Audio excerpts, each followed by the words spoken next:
안녕하십니까. 이번 시간은 입사 후 포부라는 질문에 대해서 알아보도록 하겠습니다. 입사 후 포부 참 많이 나오죠. 뭐 입사 후 목표, 뭐 10년 후 본인의 모습 다 비슷한 질문입니다. 입사 후 포부 여러분들 많은 방향으로 답변하세요. 잘들 답변하십니다. 그런데 여러분들이 조금 좀 질문의 의도를 좀 먼저 파악하셔야 될 것 같아요. 그래서 의도를 파악하고 의도에 맞는 답변을 좀 하실 필요가 있습니다.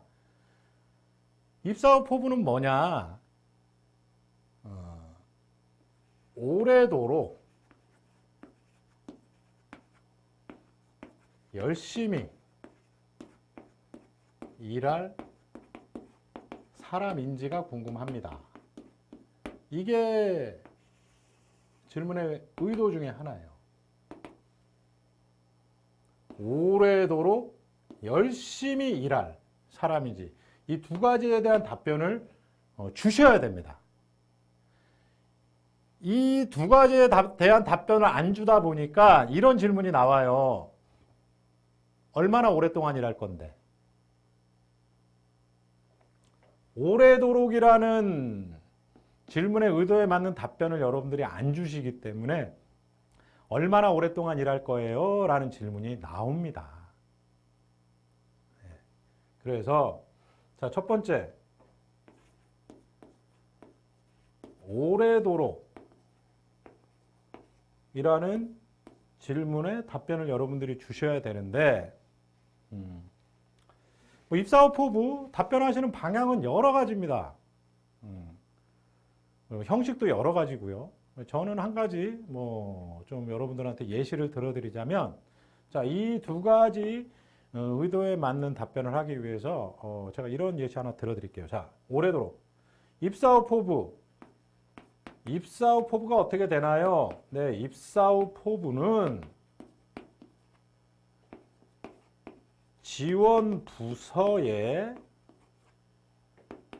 부서장이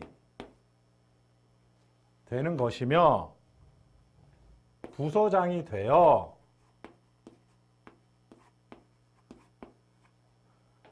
부서의 업무가 효율적으로 수행될 수 있는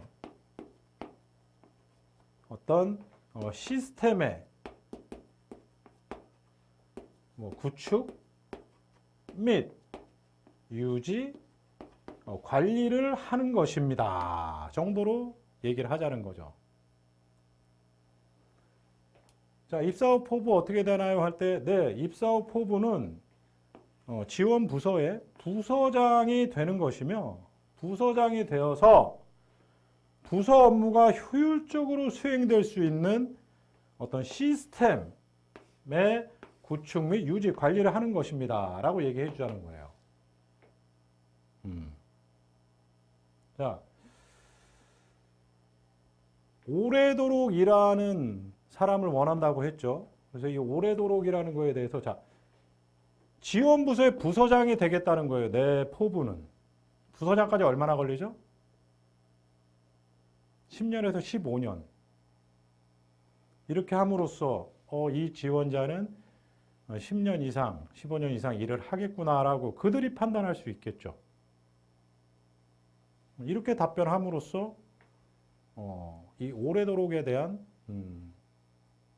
정확한 답변을 해주실 수 있는 겁니다. 그리고 여러분들 많이 들으셨겠지만 학교에서 이렇게 교육 받으실 때 포부를 비롯한 입사 후 포부를 비롯한 모든 면접 질문에 대한 답변은 구체적으로 해주셔야 됩니다. 자세하게.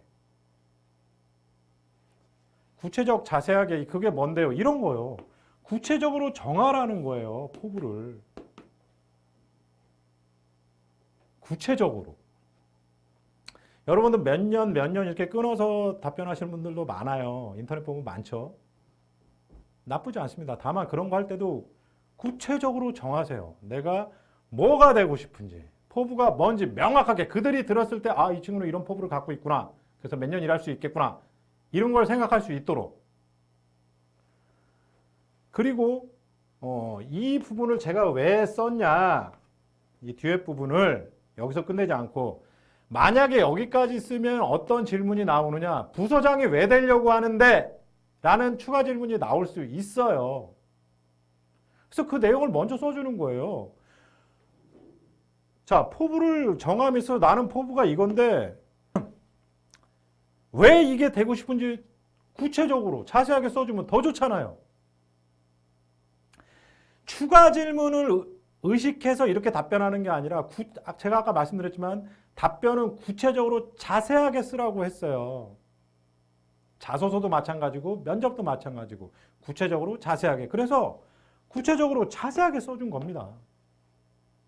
이럼으로써 부서장이 왜 되려고 하는데요? 본인이 원하는 이 포부를 왜 되려고 하는데요? 라는 쓸데없는 질문 안 받을 수가 있는 겁니다. 면접에서 질문 많이 받으면 여러분들 좋나요? 가뜩이나 긴장되는 면접에서 이렇게 얘기하면 이 오래도록에 대한 답변은 뭐 큰 무리가 없습니다. 뭐 이렇게 하면 질문 뭐가 나올 수 있을까요? 그리고 오래도록 10년 이상 일하겠네. 그들이 판단합니다. 그들이 생각하게 돼요. 그래서 오래도록은 요 정도로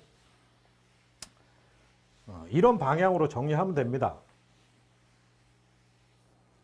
그리고 이제 열심히 일할 사람에 대해서도 이제 해줘야 되겠죠. 열심히 일할 사람이라는 것에 대해서도 이제 답변을 주셔야 되는데, 자,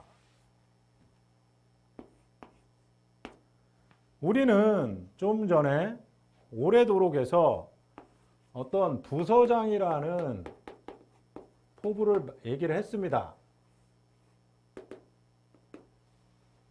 부서장이 되기 위해서 열심히 하겠습니다라고 얘기하면 안 될까요?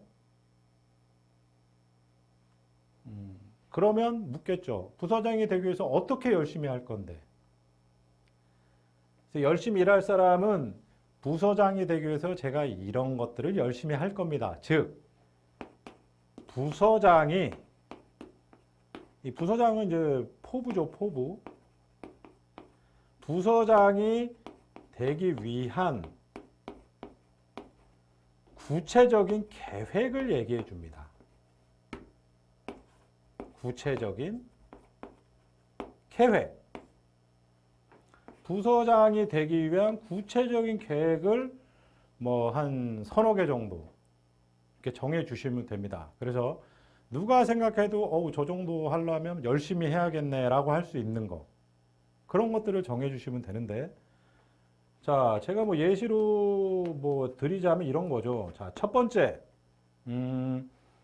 자, 부서장, 어떤 부서의 한 부서의 부서장이 된다라는 건 굉장히 전문가겠죠. 자, 회사에서 그 부서의 가장 전문가를 부서장 시켜주는 거 아닌가요? 네, 부서장은 전문가입니다. 전문가.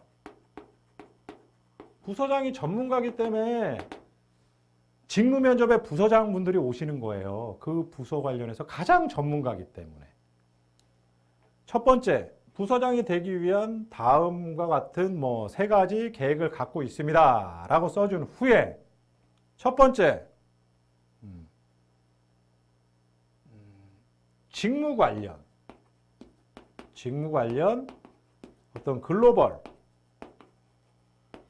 최신 뭐 이슈, 트렌드, 뭐 신기술, 직무 관련 글로벌 최신 이슈, 트렌드, 신기술 등에 대한 지식과 정보의 습득을 위해서 노력할 것이며, 이를 통해 기업이 시대의 흐름에 발맞춰 갈 수 있도록 할 것입니다. 정도를 예시로 들 수 있겠죠. 이 예시는 그냥 제가 예시 드는 겁니다. 다른 거 하셔도 돼요. 부서장으로서 직무 관련 글로벌 최신 이슈나 트렌드나 신기술 많이 알면 좋을까요? 안 좋을까요? 좋겠죠. 뭐 이런 글로벌 최신 이슈나 트렌드나 신기술 등에 대한 지식과 정보를 제가 아까 말씀드렸던 포부에서 어떤 시스템을 바꾼다고 할 때 그 시스템에 이런 것들을 녹여낸다라면 적어도 우리 부서는 시대의 흐름에 발맞춰 갈 수 있지 않을까요? 자, 회사가 시대의 흐름에 발맞춰 가는 것은 중요합니다. 왜? 시대의 흐름에 발맞춰 가면 발전을 할 수 있겠지만, 성장을 할 수가 있겠지만, 시대의 흐름에 발맞춰 가지 못한다면 도태되겠죠, 회사가. 성장이 힘들어질 겁니다. 그래도 한 부서의 부서장이라면 회사가 성장할 수 있도록 뭔가를 해야 되지 않을까요? 이런 걸 통해서 회사가 시대의 흐름에 발맞춰 갈 수 있도록 하겠다라는 겁니다. 둘째, 자, 부서 관련, 뭐 직무 관련 시행착오 사례와 직무 관련 시행착오 사례와 어떤 타 기업의 사례들을 취합해서 정보화할 것이고, 그를 통해 부서에서 일어나는 시행착오를 획기적으로 줄이겠다. 뭐 이런 거 하는 거죠. 자, 여러분들, 시행착오는 좋은 걸까요? 안 좋은 걸까요? 회사 입장에서는 안 좋습니다. 좋은 점도 있지만 안 좋아요, 회사는. 왜? 시행착오는 시간적, 물질적 비용이 들어가나요, 안 들어가나요? 시간적, 물질적 비용이 들어가잖아요, 시행착오는. 비용이 들어가는 거 회사 별로 안 좋아합니다. 비용을 줄이려고 노력하는데. 만약에 예를 들어서 직무 관련된 어떤 시행착오와 타기업의 사례를 진짜 취합해서 정보화시켜서 그거를 우리 부서원들하고 공유하고 한다라면 최소한 그 부서에서 일어나는 시행착오는 줄일 수 있겠죠. 그러면 시행착오를 줄임으로써 생기는 어떤 시간적, 물질적 비용을 뭐 회사의 R&D나 뭐 하다못해 진짜 그 직원들의 복지를 위해서 사용한다면 회사는 그만큼 성장하는 거 아닐까요? 부서장은 이 정도 해야죠. 셋째,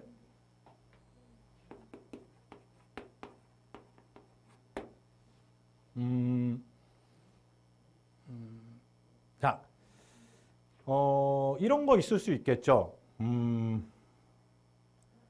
부서장에 맞는 보다 높은 수준의, 뭐 깊은 수준의 지식의 어떤 습득을 위하여 입사 5년 차에 관련 야간 대학원에 진학할 것이며, 이 과정을 통해 습득한 어떤 지식과 정보를 바탕으로 그동안의 경험을 포함해서 이런 쌓은 지식과 정보, 그리고 그동안의 경험으로 인해서 쌓을 수 있는 역량을 바탕으로 예를 들어서 뭐 전기 부서라면 입사 10년 차에 전기 기술사 따겠다. 뭐 인사부서라면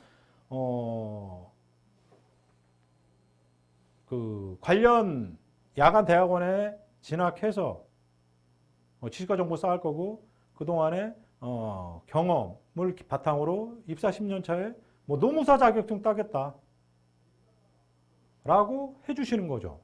자, 부서장 높은 수준의 지식과 정보 필요할까요, 안 필요할까요? 여러분들 뭐 간단하게 뭐 제가 뭐 그냥 극단적으로 예를 들자면, 자, 부서장으로 진급할 수 있는 사람 후보자가 3명이에요. 한 명은 학사, 한 명은 석사, 한 명은 박사. 여러분들 같으면 누구 뽑겠습니까? 당연히 박사 뽑지 않나요? 그리고 박사 플러스 어떤 직무 관련 최고의 자격증을 갖고 있는 사람들 뽑으려고 하지 않을까요? 전기부서라면 전기 기술사 갖고 있어요. 얼마나 좋겠어요, 회사 입장에서. 그리고 인사부서의 부서장을 시켜야 되는데 그 부서장 후보자가 노무사 자격증을 갖고 있어. 너무 좋지 않을까요? 그래서 이런 거. 세 번째. 첫째, 둘째, 셋째 했는데 이게 쉽지는 않아요. 내용들이 하나하나 따져보면 좀 어렵습니다. 근데 왜 이렇게 좀 쉽지 않은 걸 예시로 적었냐? 어려워야 열심히 할 수 있지 않을까요? 그리고 이런 적은 내용들, 이런 내용들 정도를 한다라면 정말 회사 입장에서 부서장 안 시켜주고 싶을까요? 그래서 이런 예시를 들어줄 때 여러분들 생각하셔야 될 건 누가 봐도 이렇게 첫째, 둘째, 뭐 셋째, 넷째, 다섯째, 여섯째 여러 가지 있어도 됩니다. 상관없어요. 저는 한 세 가지 들었는데 이 세 가지를 누구라도 봤을 때 아, 저 정도 하면 부서장 할 수 있지 라고 생각할 수 있는 그런 예시를 여러분들이 생각하셔서 준비하시면 좋을 것 같습니다. 그래서 아까 말씀드렸지만 오래도록 명확한 포부 말씀해 주시고 이런 식으로 그 포부를 이룰 수 있는 구체적인 계획을 말씀해 주시면 뭐 입사 후 포부 관련해서 나올 수 있는 얼마나 오랫동안 일할 거예요? 왜 그 목표를 이루려고 하나요?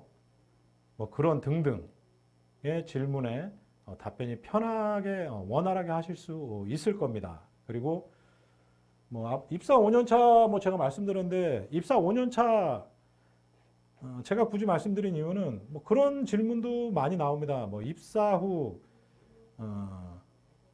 입사 10년 후에 본인은 어떤 모습일까요? 이런 식으로 이제 변형돼서 질문이 나오는데 그게 또 입사 후 5년 후에 본인의 모습은 어떤가요? 이런 질문도 나옵니다. 그래서 이런 거 해주시면 나쁘지 않습니다. 여러분들 많이 아시죠? 그런 질문 있는 거 많이 찾아보셨기 때문에. 그래서 그런 여러 가지 질문에 답변을 미리 준비하실 수 있도록 이 정도 준비하시면 큰 문제 없습니다. 실예로 이렇게 준비해서 기업에 지원을 했고 PT 면접 후에 이런 질문이 나왔습니다. 입사 후 포부 어떻게 되냐고. 그래서 제가 말씀드린 대로 오래도록에 대한 답변을 했더니 그러면 그 포부 뭐 부서장이라든지 뭐가 될 수 있는 계획 있어요? 라는 질문이 들어왔고 계획 3가지 갖고 있습니다라고 해서 뭐 서너 가지 이렇게 답변을 했답니다. 그랬더니 면접관이 열심히 하면 되겠네요, 입사 후에. 그래서 네 라고 대답을 했대요. 뭐 그 친구 잘 다니고 있고요. 결국 중요한 건 입사 후 포부의 질문의 의도가 오래도록 열심히 일할 사람인데 내가 답변을 했더니 면접관이 열심히 하면 되겠네요라는 얘기를 했다라는 건 이 질문의 의도에 맞는 답변했다는 거 아닐까요? 그래서 여러분들 제가 예시를 하나 드렸지만 이 의도에 맞는 답변을 여러분들이 좀 생각해 보셨으면 좋겠습니다. 자, 입사 후 포부 오늘 이 정도로 정리하도록 하겠습니다.